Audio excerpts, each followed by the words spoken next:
नमस्कार दोस्तों, मैं हूँ राजकुमार और आज एक ये जो वीडियो है, इस वीडियो को बनाने का मकसद ये है कि उत्तर प्रदेश की औद्योगिक नगरी, जिसे हम नोएडा के नाम से जानते हैं, हालांकि जनपद गौतम बुद्ध नगर, नोएडा, ग्रेटर नोएडा और यमुना विकास प्राधिकरण, तीनों अथॉरिटी जो हैं वो इस शहर को बहुत बेहतर तरीके से स्थापित करने के लिए जो है वो तय की गई हैं। लेकिन ये जो कुछ जो घटना है, ये जो श्रमिकों के द्वारा की बताई जा रही है, ये इतनी सहज नहीं है।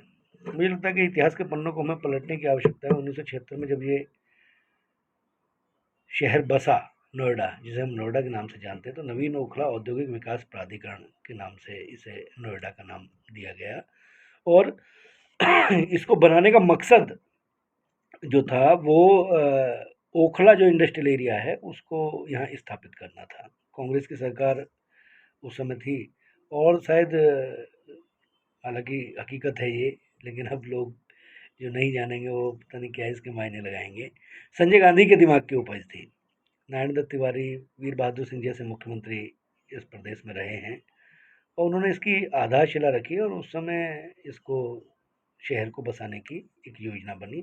शहर बसा, बहुत बेहतर तरीके से शहर आगे भी जा रहा है, लेकिन बहुत सारे अफसर यहाँ आए जिन्होंने इस शहर को बसाया, सुसज्जित किया। इस समय एसीएस जो दीपक कुमार हैं वो भी यहाँ 2000 के आसपास जिलाधिकारी रहे हैं, तो इस जिले को वो भी बहुत बेहतर तरीके से जानते हैं। अगर हम इतिहास के पन्नों को पलटते हैं तो तकरीबन डेढ़ दशक पहले भी एक ऐसी ही घटना फेज 2 में हुई। उस समय भी लोगों ने जो है एक कंपनी के ऊपर जो है हमला किया और हमला करने के बाद वो बढ़ता हुआ चला गया और उसमें तकरीबन सरकार की तरफ से जो अनुमान लगाया गया था वो 500 करोड़ रुपए से ज़्यादा की संपत्ति को नुकसान पहुंचाने की बात की गई थी। बीएमडब्ल्यू और मर्सिडीज जैसी गाड़ियां फूंक दी गई थी और केवल यही था कि भाई जो श्रमिक हैं उनको उनके अधिकार नहीं मिल रहे हैं। हालांकि उसमें फिर इन्वेस्टिगेशन हुई। एक जिस तरीके से अब एक उच्च स्तरीय टीम आई है, उस समय भी एक उच्च स्तरीय टीम आई थी यहाँ। शलभ माथुर शायद वह एसएसपी थे और जिन्हें अपने आप को पुलिस में बहुत बेहतर काम के लिए जाना जाता है, पहलवान जो हैं, वो फेज 2 के इंस्पेक्टर हुआ करते थे, अनुज कुमार।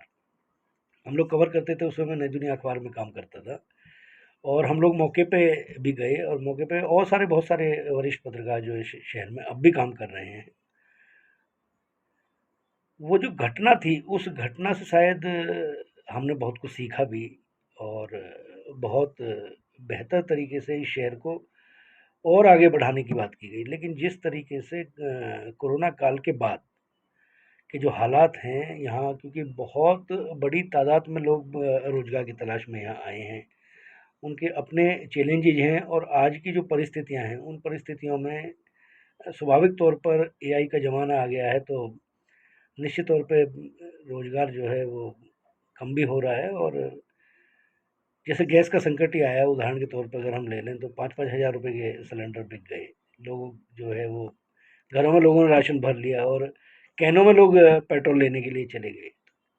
तो एक जो देश है, उस देश को बनाने के लिए जो जनता है, उस जनता जनार्दन होती है।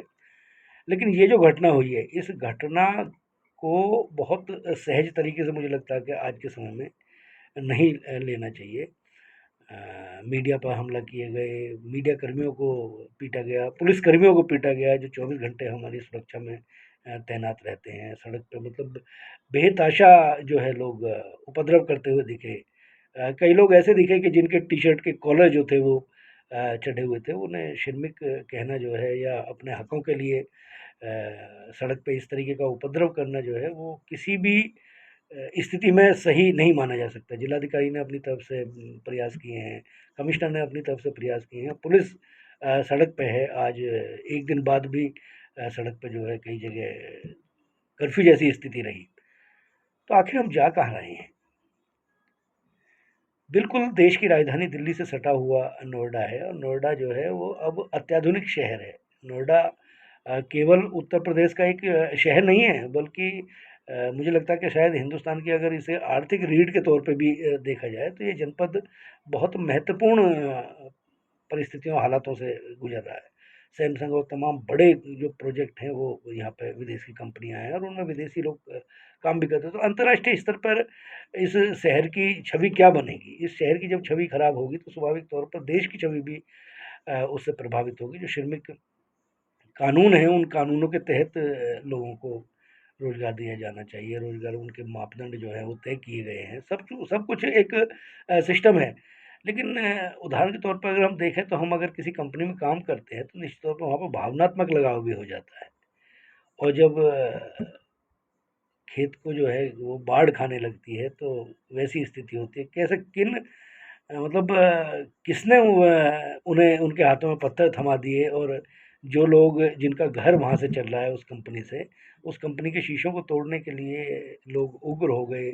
सड़कों पर किस तरीके से लोग अपने बयान जो है वो दे रहे हैं, जो कर्मचारी हैं वो किस तरीके से अपनी भावनाओं को जो है वो रख रहे हैं। मैं ये नहीं कहता कि उनके साथ शायद उनका जो है आर्थिक शोषण नहीं हो रहा होगा। लेकिन लोकतंत्र में शायद मुझे लगता है कि अगर हमें अधिकार मिले हैं तो हमारे कर्तव्य भी बनते हैं। और इस तरीके से सड़कों पर उतर कर पुलिस के साथ बदतमीजी, मीडिया कर्मियों के साथ बदतमीजी और तमाम जो संसाधन हैं उन संसाधनों को तोड़ देना, कारों में आग लगा देना, सार्वजनिक स्थल पे एक तरह से तांडव करना, आखिर हमारा यूथ जो है वो जा कहाँ रहा है?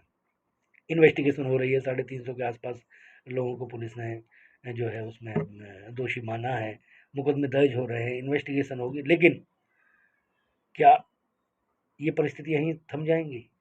जब 15 साल पहले ये घटना हुई थी, 15 साल बाद इस घटना को फिर दोहराया गया है इस शहर में, अत्याधुनिक शहर में, जहाँ पे जगह जगह सीसीटीवी कैमरे लगे हुए हैं। इस पर मंथन चिंतन मनन करने की आवश्यकता है। और मुझे लगता है कि शायद जितने सामाजिक संगठन हैं, जितने औद्योगिक जो कंपनियां हैं, उनके जो संगठन हैं, उन्हें भी कहीं ना कहीं अपने आत्ममंथन की इस समय आवश्यकता है। पैसा कमाना जो है वो बुरी बात नहीं है, लेकिन पैसा कमाने के लिए पागलपन की हद पार कर देना शायद ये सही नहीं है। इससे कोई भी ना शहर बच सकता है, ना कोई कंपनी बच सकती है। और आप देखिए बहुत बड़े बड़े औद्योगिक शहर जो हैं यहाँ पे इस देश में, बहुत बड़े बड़े औद्योगिक शहर जो है वो तबाह हुए हैं। हमें याद करना चाहिए सिंगूर को। पश्चिम बंगाल में सिंगूर में जो है टाटा अपना एक बहुत बड़ा प्रोजेक्ट लेके जा रहा था, लेकिन जो वहाँ की मौजूदा मुख्यमंत्री हैं वो उस समय उन्होंने उसका विरोध किया और विरोध करके टाटा ने तो वहाँ से अपना हटा लिया। लेकिन जो वहाँ के लोग जिनको रोजगार मिलता, एयरपोर्ट बन रहा है, एयरपोर्ट के आसपास एक बड़ा शहर डेवलप होगा, जो कंपनियां वहाँ पे स्थापित होंगी, उन कंपनियों में रोजगार मिलेगा।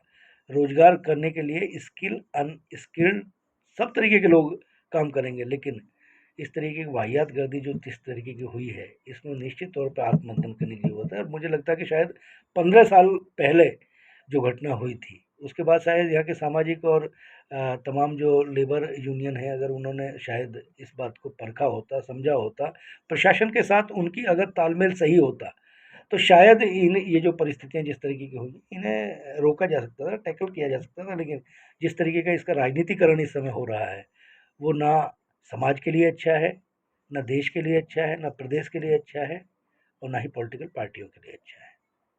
इस पर आप भी अपने स्तर पर, जहाँ भी जो भी व्यक्ति है अपने स्तर पर जरूर आत्ममंथन करें। इस वीडियो में इतना ही। नमस्कार।